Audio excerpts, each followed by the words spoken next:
नमस्कार, मैं हूं दीपाली राणा। आप देख रहे हैं योर मनी, पर्सनल फाइनेंस से जुड़ा हमारा खास शो जो हम लाते हैं अपने व्यूअर्स के लिए ताकि उनकी मदद कर सके उनके पोर्टफोलियो को बेहतर बनाने में। आपके पास कोई भी सवाल है आपके goals related, fund choices related, या फिर आप कोई भी उलझन लेकर चल रहे हैं अपने पोर्टफोलियो को लेकर, तो आप योर मनी में आकर एडवाइस ले सकते हैं। कैसे आप पार्टिसिपेट कर सकते हैं? आप नोट कीजिए तरीका। आप व्हाट्सएप, ईमेल या सोशल प्लेटफॉर्म्स के थ्रू जुड़ सकते हैं। 7045220000 व्हाट्सएप नंबर है। yourmoney@nwtin.com हमारी ईमेल आईडी है। फेसबुक और एक्स पर जाएंगे तो ये शो आप लाइव भी देख सकते हैं। #AskAwaz योर मनी लिखकर अपने सवाल भी लिख सकते हैं। तो ये रहा शो में पार्टिसिपेट करने का तरीका। और आज हमारे साथ हैं आनंद राठी वेल्थ के एग्जीक्यूटिव डायरेक्टर चिराग मुनि। चिराग, नमस्कार, स्वागत है आपका। और इनफैक्ट क्वेरीज लेंगे, लेकिन क्वेरीज लेने से पहले हर रोज हम किसी न किसी इंपॉर्टेंट टॉपिक पर डिस्कशन करते हैं ताकि व्यूअर्स की क्वेरीज को सॉल्व करने के साथ साथ उनकी नॉलेज को भी इन्हांस कर सके और उन्हें गाइड भी कर सके। और सबसे पहली चीज इस समय मार्केट में जो हम देख रहे हैं वो है वॉलेटिलिटी, वो है वीकनेस। और ऐसे टाइम में ही सबसे ज़्यादा परेशान अगर कोई होता है तो वो इन्वेस्टर्स होते हैं, रिटेल इन्वेस्टर्स होते हैं, और आमतौर पे काफ़ी गलतियां भी कर लेते हैं। तो आपसे सबसे पहले तो ये समझना चाहेंगे कि जब मार्केट वीक होता है या फिर जब वॉलेटाइल होता है तो कौन सी वो मेजर या इंपॉर्टेंट मिस्टेक्स हैं जो इन्वेस्टर्स करते हैं? नमस्कार दीपाली जी, थैंक यू मुझे आमंत्रित करने के लिए। सी बिल्कुल जैसे आपने कहा, ऑफ कोर्स जब डर का माहौल रहता है, वॉलेटिलिटी रहता है, तो बहुत सारी मिस्टेक्स एज एन इन्वेस्टर हम कर लेते हैं। तो हमने एक 7 मिस्टेक्स आइडेंटिफाई की है। सबसे पहली अगर मैं कहूँ तो हम जज्बात से बहुत काम करते हैं, हम आंकड़े नहीं देखते हैं। स्पेसिफिकली रिटेल इन्वेस्टर जब हम होते हैं, हम और एसआईपी हमारी चालू होती है, तो अगर हमने पहले साल में ही अगर हमने रिटर्न नहीं देखा या नेगेटिव रिटर्न देखा तो हम एसआईपी बंद करने की कोशिश कर देते हैं या फिर सोचते हैं कि बंद कर लें। लेकिन अगर आप आंकड़े देखें, मैं आपको उदाहरण तौर पे कहूँ कि लास्ट 20 सालों में जब भी फर्स्ट ईयर की एसआईपी अगर आपको नेगेटिव रिटर्न आई है और वो भी 20% से ज्यादा नेगेटिव आया है as an on an IRR basis, तो हमने देखा अगर आप 4 साल अगर उसको कंटिन्यू करते, और ये 8 बार हुआ है, पहली बात तो लास्ट 20 सालों में, बट अगर आप 4 साल और कंटिन्यू करते तो आपकी एवरेज रिटर्न 11.78% की आपकी रिटर्न आती है। सिमिलरली अगर आपको फ्लैट या -20 तक अगर आपको नेगेटिव फर्स्ट ईयर में रिटर्न आया है और अगर आप 4 साल वो कंटिन्यू करते हैं एसआईपी, तो वो रिटर्न और भी बेहतर आई है, 12.89% की रिटर्न आई है। तो कहने का तात्पर्य ये है कि पैनिक के मोड में हम आ जाते हैं, जज्बात से हम रिएक्शन लेते हैं और वो हिसाब से कभी कभी हम गलतियां कर लेते हैं। सो ये मैं कहूंगा कि ये पहली बड़ी मिस्टेक हम करती है। दूसरे है कि शॉर्ट टर्म जो मार्केट में माहौल चल रहा है उस पर हम रिएक्शन करने की कोशिश करते हैं। अगर हमारे पैसे लगे हुए हैं इक्विटी में, ऑफ कोर्स कुछ ना कुछ न्यूज आते हैं, जैसे अभी वॉर का माहौल चल रहा है, हमने देखा हुआ है। तो बट एनालाइज हिस्टोरिकल बिहेवियर करना बहुत जरूरी है मेरे हिसाब से। अगर आप देखें तो हमने लास्ट 2020 से 2001 से हम देखें तो ऑलमोस्ट 9 वॉर्स की हमने एनालिसिस की, जैसे कि अफगानिस्तान वॉर था, इराक वॉर था, इसराइल हिजबुल्लाह का वॉर था, या लिबिया का आप सिविल वॉर कह लीजिए, रशिया यूक्रेन वॉर है, so on and so fourth. About 8-9 war की हमने देखी। तो पहली बात तो ये एवरेज 6 महीना वॉर चली हुई है। मैक्सिमम हमने जो लिबिया की या सीरिया की सिविल वॉर थी वो 40 महीने चली हुई थी। अदरवाइज मोस्टली 2 से 5 महीने तक ये वॉर चलती है ऑन एन एवरेज। लेकिन इंटरेस्टिंग बात यह है कि उसमें अगर आप एवरेज गिरावट देखें निफ्टी की तो -5.3% की आई है। और जैसे वॉर एंड होने आते हैं या फिर एंड पॉइंट पे आती है, हमने देखा 1-2 महीने में तो पूरी रिकवरी आ जाती है। जैसे हमने देखा ट्रम्प साहब ने कल एक छोटा सा बयान दिया और हमने देखा कि आज मार्केट में इतनी बड़ी 2-2.5% की इजाफा हमने देख लिया। तो अगेन आंकड़े देखने बहुत इंपॉर्टेंट है ताकि हम वो हिसाब से हमारे एक्शन लें। तीसरी और बड़ी मैं कहूँगा कि मिस्टेक हम करते हैं कि हम हमारा एसेट एलोकेशन ओवरऑल तय नहीं करते हैं। क्योंकि काफी बार होता है कि किसी ने कह दिया तो हमने इक्विटी ले लिया, अगर गोल्ड चल रहा है गोल्ड ले लिया, सिल्वर चल रहा है सिल्वर ले लिया। बट हमारा ओवरऑल पोर्टफोलियो में हमारा क्या मात्रा में क्या होना चाहिए, एक उसकी एक रणनीति होनी चाहिए, बहुत जरूरी है। उस पे जो आपका लक्ष्य क्या है वो आपको तय करना चाहिए, कितना मैं रिटर्न चाहता हूँ, कितना रिस्क चाहता हूँ। एक एक प्रोसेस बनाना बहुत जरूरी है ताकि अगर आपको अचानक ये जो शॉक है वो ना लगे। तो एक एसेट एलोकेशन मेंटेन करना मेरे हिसाब से बहुत इंपॉर्टेंट है। जैसे कि गोल्ड और सिल्वर बहुत ही लग रहा था कि फोमो मिस हो रहे थे बहुत सारे रिटेल इन्वेस्टर। तो हमने देखा कि जैसी गिरावट हम देख रहे हैं लास्ट 3-4 महीने में, तो एवरेज रिटर्न अगर आप गोल्ड और सिल्वर की देखें तो 9-10% रही है लॉन्ग टर्म की। और उसकी रिस्क भी वॉलेटिलिटी भी हाई रही है। निफ्टी की वही समय में 12-13% की रिटर्न हुई है। मैं नहीं कहूंगा कि सब कुछ निफ्टी में डालना है, बट ओवरऑल आपकी जो एसेट एलोकेशन है वो मेंटेन करना मेरे हिसाब से बहुत बहुत ज्यादा जरूरी है। चौथी अगर मैं आप कहूँ तो लॉन्ग टर्म एक्विटी का अगर आप, बिकॉज नेगेटिविटी आता है तो बहुत सारे एक्शन लेने का मन करता है, बट लॉन्ग टर्म जो बिहेवियर है एक्विटी का वो जानना बहुत जरूरी है दीपाली जी। और आपको दर्शकों को भी मैं कहूंगा, अगर आप देखें लास्ट 25 सालों में ऑन एन एवरेज पीक से ट्रफ हर साल एवरेज मार्केट एक बार 20% गिरा है, 18% ऑन एन एवरेज। और उसकी मीडियम में देखूं तो अपन 15% गिरा हुआ है। मतलब पीक से ट्रफ हर साल हमने ये काइंड ऑफ एक नेगेटिविटी देखा है। 2 से 3 महीना लगता है नीचे गिरने में, और लेकिन उसकी रिकवरी भी एक साल में इजीली आ जाती है। और एक साल का अगर हम रिटर्न देखें तो 30 से 32% की रिटर्न आ जाती है। सो ये नेचर ही इक्विटी का ऐसा है कि आपको ये उतार चढ़ाव दिखाता है, बट जब रिटर्न देता है इतना देता है कि आपकी एवरेज रिटर्न अच्छी खासी 12-13% की रिटर्न आपकी बनती है। वही सिमिलरली जब बड़े फॉल आते हैं वो हमने देखा हुआ है, जैसे कोविड का समय देख लीजिए या फिर फाइनेंशियल क्राइसिस देख लीजिए। पहली बात तो गिरावट जब बड़ी आती है, आप अब पहले 3 साल देखिए आपको क्या रिटर्न मिली हुई है। जनरली हमने देखा है बड़ी गिरावट के पहले बहुत बड़ी रैली होती है, एवरेज 40% की रिटर्न हमने देखी है। 6-7 मैंने एनालिसिस किया, global recession, gulf war, Harshad Mehta scam सब देखे तो 3 साल पहले बहुत अच्छी रिटर्न थी। अचानक 30-40% की गिरावट देखी, लेकिन अगले 3 साल वापस एवरेज रिटर्न देखी तो 33% की एवरेज एनुअलाइज्ड रिटर्न देखी हुई। अगेन आंकड़े बताते हैं कि अगर आप लॉन्ग टर्म में रहेंगे इक्विटी में तो आपको नुकसान होने की प्रोबेबिलिटी कम है। पांचवा मैं कहूंगा एक बड़ी मिस्टेक हम करते हैं कि हम हमेशा जो हम विंग स्केल जो मैं बोलता हूं कि हम मेजर जो करते हैं equity versus financial assets versus physical assets, हमें हमें एक ही मात्रा रखना चाहिए। बिकॉज क्या होता है कि जब इक्विटी में निफ्टी में 1-2% की गिरावट आती है तो बहुत स्ट्रेस आ जाता है। बट वही अगर आप रियल एस्टेट भी अगर इन्वेस्ट करके बैठे और अगर बिकॉज आपको कोई इंडेक्स नहीं दिख रहा है, आप रोज देख नहीं रहे कि आपका घर का भाव आज 1 करोड़ है, कल 98 लाख से परसों 1 करोड़ 2 लाख है, अगर आप रोज कोई आपको ब्रोकर आपको बता जाए तब आपको लगेगा कि इतनी वॉलेटिलिटी है, क्योंकि उसमें दिखता नहीं है। यहाँ पे हमको दिख रहा है इसलिए हम स्ट्रेस ज्यादा लेते हैं। बट ओवरऑल आपको एसेट एलोकेशन मेंटेन करके देखना चाहिए और रिस्क देखना चाहिए हर एसेट क्लास का। छठवा अगर मैं आपको अगर कहूँ कि जो मिस्टेक हम करते हैं कि हम एनुअलाइज रिटर्न नहीं देखते, हम 2x 3x रिटर्न हम ऐसे देखते। फॉर एग्जांपल इंश्योरेंस में काफी बार इंश्योरेंस पॉलिसी हमको बताती है कि आपका पैसे डबल हो जाएंगे 8 सालों में, लेकिन वो अगर एनुअलाइज बेसिस पे आप देखें तो 9% की रिटर्न आती है। बट सिमिलरली अगर वही 8 साल में अगर आप इक्विटी में 14% बनाते हैं तो वही 5 लाख आपका 14.5 लाख हो सकता है। तो आंकड़े देखना बहुत जरूरी है। सातवां और लास्ट मिस्टेक मैं कहूंगा कि हम काफी बार कॉस्ट बचाने के चक्कर में हम फाइनेंशियल एडवाइजर नहीं रखते, फाइनेंशियल प्लानर नहीं रखते, क्योंकि म्यूचुअल फंडों में आप देखो तो आपके पास 2 ऑप्शन है, एक डायरेक्ट ऑप्शन है और आपके पास एक रेगुलर ऑप्शन है। यूजुअली रेगुलर ऑप्शन डिस्ट्रीब्यूटर आपको एडवाइस करता है, क्योंकि उसमें एक कॉस्ट थोड़ा ज्यादा होता है, उसमें से कमीशन आती है। बट डायरेक्ट ऑप्शन में जाते हैं तो आपको एक कॉस्ट 50 पैसे से 1% की आपकी सेव हो जाती है। लेकिन एक आंकड़ा, इंटरेस्टिंग आंकड़ा बताऊंगा दीपाली जी। हमने जब देखा कि जो पूरा एसआईपी का एयूएम है, आज इतना बड़ा एयूएम जो एसआईपी का म्यूचुअल फंड में है, अगर आप देखें तो डायरेक्ट ऑप्शन का जो एयूएम है उसमें लेस देन 1 ईयर की एसआईपी 30% है, वेरेज रेगुलर में 19% है। मतलब शॉर्ट टर्म की एसआईपी ज्यादा है, वेरेज 5 साल की ज्यादा मैं देखूं, 5 साल से ज्यादा की, तो ये पूरा मामला उल्टा हो जाता है। 19% डायरेक्ट ऑप्शन में है और 33% of the total AUM of the regular option SIP में है, जो 5 साल से ज्यादा है। सो कहता है ये कि जब भी एडवाइजर आपके साथ होता है और ऐसा नेगेटिविटी होता है तो आपको नेविगेट करने के लिए हेल्प करता है, इसीलिए 5-5 साल की आपको एसआईपी करता है। इनफैक्ट जब मार्केट नीचे है तो आप एवरेजिंग कर रहे हैं तो आपको अच्छी अच्छी लेवल्स मिल रही है जो आपको एवरेज करके आगे हेल्प करती है। तो मैं कहूंगा ये 6-7 मिस्टेक दीपाली जी ये ध्यान में रखने की जरूरत है। ओके, तो आपको इनफैक्ट काफ़ी इंपॉर्टेंट बातें बताई गई हैं कि इन्हें आपको फॉलो करना है, क्या आपको करना है, या फिर आपका वेल्थ क्रिएशन हो पाए उसके लिए आप कौन सा रूट फॉलो कर सकते हैं। वेल्थ ये तो इंपॉर्टेंट बातें आपको बताई गई और इन्हें अगर आप फॉलो करेंगे तो गलतियां कभी नहीं कर पाएंगे खराब मार्केट कंडीशंस में भी। इनफैक्ट आइडियली क्या अप्रोच आपकी होनी चाहिए वो बातें आपको समझाई गई।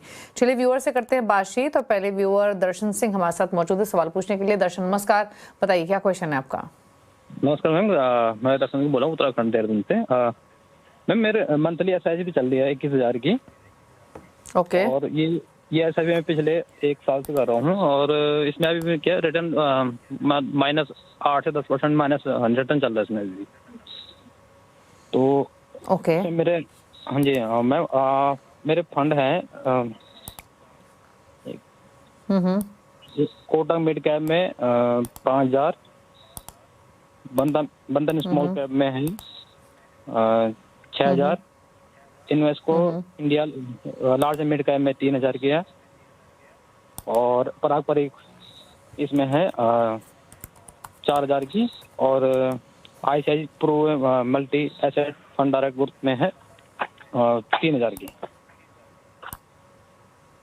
ओके। तो मैं जानना चाहता हूँ कि इसमें फंड चेंज करने की जरूरत है या नहीं है। मैं 12 साल SIP करूंगा, उसके बाद जो भी अमाउंट उसमें बनेगा उसको अगले 4 या 5 साल तक होल्ड करके रखूंगा।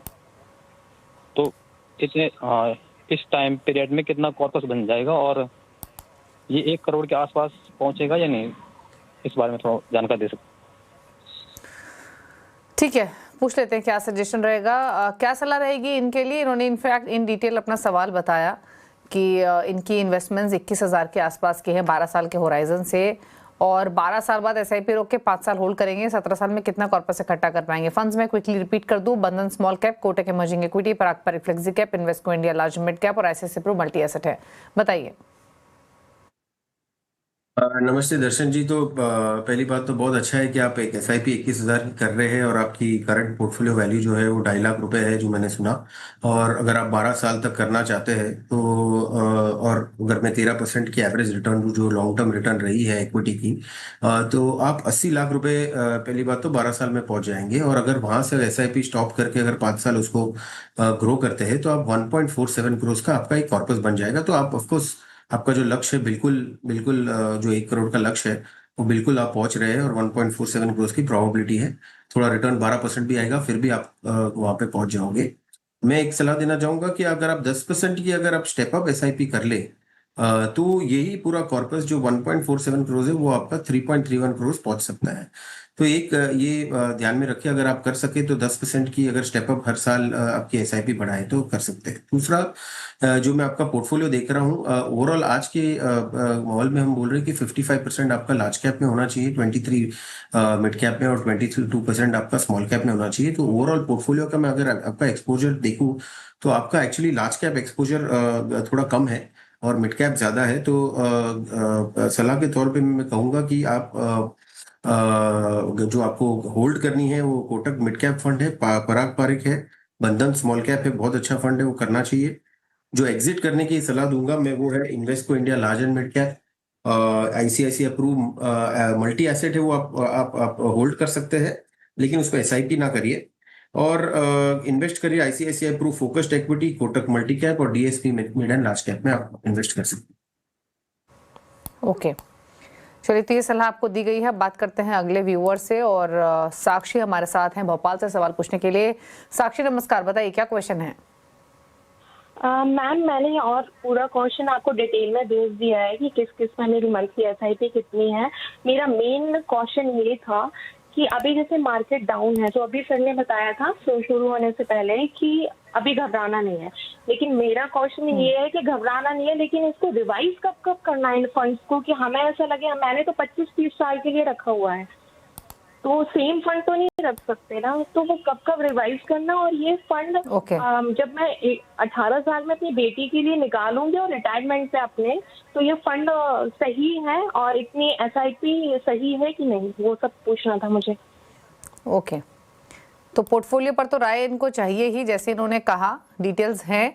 18 साल की डॉटर है, रिटायरमेंट की प्लानिंग है, 30-500 की SIP चल रही है, लेकिन इंपॉर्टेंट सवाल ये है कि जब इतना लंबी अवधि का व्यू हो तो कितने समय में रिव्यू करना चाहिए पोर्टफोलियो को, बताइए। नमस्कार साक्षी जी, बहुत ही सही सवाल आपने किया है। ऑफ कोर्स पोर्टफोलियो रिव्यू आपको मेरे हिसाब से हर साल एक बार के लिए देखना चाहिए। मेनली उसमें आपको ये देखना है कि मैं लार्ज कैप की तरफ ज़्यादा रुझाव है, स्मॉल कैप मिड कैप की तरफ ज़्यादा है, वो देखना बहुत ज़रूरी है, क्योंकि वो आपका फ्यूचर डिसाइड करेगा। आज की तारीख में जैसे मैंने कहा 55% लार्ज कैप तक आप रख सकते हैं, 30 बाकी के आप मिड एंड स्मॉल कैप में रख सकते हैं। जो मैं आपका पोर्टफोलियो देख रहा हूँ, जो आपने जैसे कहा कि 4 लाख रुपए का का आपका पोर्टफोलियो है और 30,500 रुपए की आप SIP कर रहे हो, बहुत ही बढ़िया है। अगर मैं उसको ब्रेक करूँ, आपके दो दो ऑब्जेक्टिव थे। एक ऑब्जेक्टिव था जो चिल्ड्रन एजुकेशन जो 8 साल की है, और गोल जो आपको रिटायरमेंट 30 साल के लिए अगर आप SIP कंटिन्यू करते हैं, तो जो 2 लाख रुपए अगर मैं अगर उसको बांटू 2 लाख रुपए में, तो 2 लाख रुपए आपके एजुकेशन के लिए, चिल्ड्रन एजुकेशन के लिए, और 2 लाख रुपए आपके रिटायरमेंट कॉर्पस के लिए। तो चिल्ड्रन एजुकेशन का अगर मैं बात करूं, अगर आप 18 साल की जो अगर 15,000 की SIP करते हैं तो और 13% पे वो ग्रो होती है, तो आप 1.36 करोड़ का एक अच्छा खासा आपका कॉर्पस बन सकता है। वही अगर मैं आपका अगर आप गोल रिटायरमेंट जो आपका है वो 30 साल तक चलाएंगे, तो आपको 6.61 करोड़, ये 2 लाख प्लस 15,500 की आपकी जो SIP है, मैं दोनों में डिवाइड कर रहा हूँ, और 13% पे ग्रो हो गए तो 6.61 करोड़ आपकी बन सकती है। वहां पे अगर आप 10% की अगर स्टेप अप कर ले, तो आप शॉक हो जाएंगे कि 1.36 करोड़ जो आपका पहला पड़ा हुआ है 18 साल का, वो 2.47 करोड़ हो जाएगा। और सेकंड वाला तो ऑफकोर्स 30 साल है, तो 6.61 करोड़, ऑलमोस्ट 15 करोड़ की आपकी जमा पूंजी बन सकती है। ऑफकोर्स 13% का मैंने यहाँ रिटर्न एक्सपेक्टेशन देखा है। अगर आप 12% भी पकड़े तो भी आपकी अच्छी खासी जमा पूंजी हो जाएगी। एक मैं देख रहा हूँ, इंडेक्स फंड्स और ETFs में इन्वेस्ट ना करें, बिकॉज इंडेक्स फंड्स यूजुअली जो एक्स्ट्रा रिटर्न होता है बेंचमार्क के ऊपर, वो आपको देता नहीं है। तो आपको एक्टिव फंड्स में इन्वेस्ट करना है। नंबर 1, आपका लार्ज कैप में आज की तारीख में ज्यादा ओवर एलोकेटेड है, तो मैं कहूंगा थोड़ा बहुत लार्ज कैप आपको कम करके मिड कैप की तरह रुझान करना चाहिए। फंड्स कौन से होल्ड करने के कहूंगा, Motilal Oswal mid cap fund, Parag Parikh flexi cap fund, Nippon India large cap fund, ये 3 मैं होल्ड करने कहूंगा। एग्जिट जो आपको करने हैं, जैसे मैंने कहा, index fund, Nifty index fund, क्योंकि वो ज्यादा रिटर्न आपको निफ्टी से दे नहीं सकती है। प्योर वैल्यू फंड है, और जो निप्पॉन का मल्टी कैप फंड है। इन्वेस्ट करने के लिए 4 फंड मैं आपको कहूंगा, Kotak multi cap fund, Bandhan large and mid cap fund, ICICI pru focused equity, और HDFC स्मॉल कैप फंड। ठीक है, तो ये रही आपके लिए सलाह, और फंड्स भी आपको बताए गए हैं। चलिए रुक इसी के साथ एक ब्रेक के लिए, लौटेंगे तो कुछ और सवालों करेंगे शामिल। जल्द वापस आते हैं योर मनी, और बात करते हैं अब अगले व्यूअर से। हमारे साथ नवीन मौजूद हैं अमृतसर से सवाल पूछने के लिए। नवीन नमस्कार, बताइए क्या क्वेश्चन है आपका? गुड इवनिंग मैम, मैं लास्ट 4 ईयर से 30,000 SIP इन्वेस्ट कर रहा हूँ, और मेरा लक्ष्य है कि मुझे 10 साल में 1 करोड़ रुपए का कॉर्पस चाहिए। तो एक मेरा सवाल है कि अगर 1 करोड़ के लिए मुझे कितना स्टेप अप करना पड़ेगा पर ईयर, और दूसरा जो मेरा फंड एलोकेशन है वो ठीक है क्या, या इसमें कोई रिव्यू करने की जरूरत है? ओके, तो पूछ लेते हैं क्या सलाह रहेगी। Kotak flexi cap, SBI large cap में 10,000, 4,000 ICICI pro equity and debt, 3,000 HDFC small cap, HSBC mid cap में भी 3,000, 30,000 की टोटल SIP है, 16 लाख की पोर्टफोलियो की वैल्यू और 1 करोड़ का लक्ष्य है। क्या सलाह इनके लिए? नमस्ते नवीन जी। पहली बात तो आप अच्छा आपकी लक्ष्य की तरफ जा रहे हैं। आपने 16 लाख के पोर्टफोलियो वैल्यू बना लिया है, और आपकी 30,000 की SIP 10 साल के लिए चल रही है।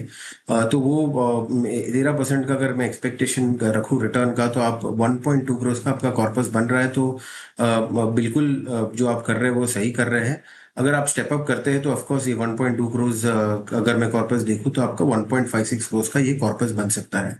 अगर मैं आपकी फंड्स की बात करूं, जैसे मैंने पहले भी कहा कि आज थोड़ा लार्ज कैप की तरह ज्यादा रुझाव रखना है, बट अगर मैं ओवरऑल आपका पोर्टफोलियो देखूं तो आपका तो लार्ज कैप बहुत ज्यादा है, 11-12% से ज्यादा है। तो थोड़ा बहुत लार्ज कैप कम करने की जरूरत है। मल्टी एसेट और हाइब्रिड फंड्स मैं कहूंगा थोड़ा अवॉइड करना चाहिए, बिकॉज मल्टी एसेट फंड है वो पूरा बैलेंस शीट लेवल पे आप एसेट एलोकेशन करिए, ना कि प्रोडक्ट लेवल पे। तो इक्विटी का पैसा इक्विटी में जाना चाहिए, डेट का पैसा डेट में जाना चाहिए, so on and so fourth. And overall diversify करना चाहिए across various asset management companies. अगर आप देखें तो आपका जो HDFC स्मॉल कैप फंड है, HSBC मिड कैप फंड है, और SBI लार्ज कैप फंड है, वो मैं सलाह दूंगा कि आप होल्ड कर सकते हैं। ICICI equity and debt fund, Kotak flexi cap मैं कहूंगा कि आप एग्जिट कर सकते हैं। नए फंड अगर मैं इन्वेस्ट करने को कहूँ तो HDFC flexi cap, SBI large and mid cap और इन्वेस्को इंडिया फोकस्ड फंड, ये 3 फंड आप बिल्कुल आपके पोर्टफोलियो में शामिल कर सकते हैं। ओके, तो ये आपको सलाह दी गई है आपके पोर्टफोलियो रिलेटेड, अकॉर्डिंगली आप स्ट्रैटेजी बना सकते हैं। जैसे आपको सलाह दी गई है आईसीआईसीआई इक्विटी इंडेक्स से निकलने की, कुछ फंड्स रेकमेंड किए गए जहां आप एंट्री ले सकते हैं। योगेश वर्मा का सवाल है इंदौर से, इन्होंने ईमेल के थ्रू सवाल भेजा है। चिराग 32 ईयर्स इनकी एज है, मंथली सिप चल रही है 43,000 पर मंथ की, फिलहाल 15 लाख इकट्ठा कर लिए हैं इन्होंने इस पोर्टफोलियो से।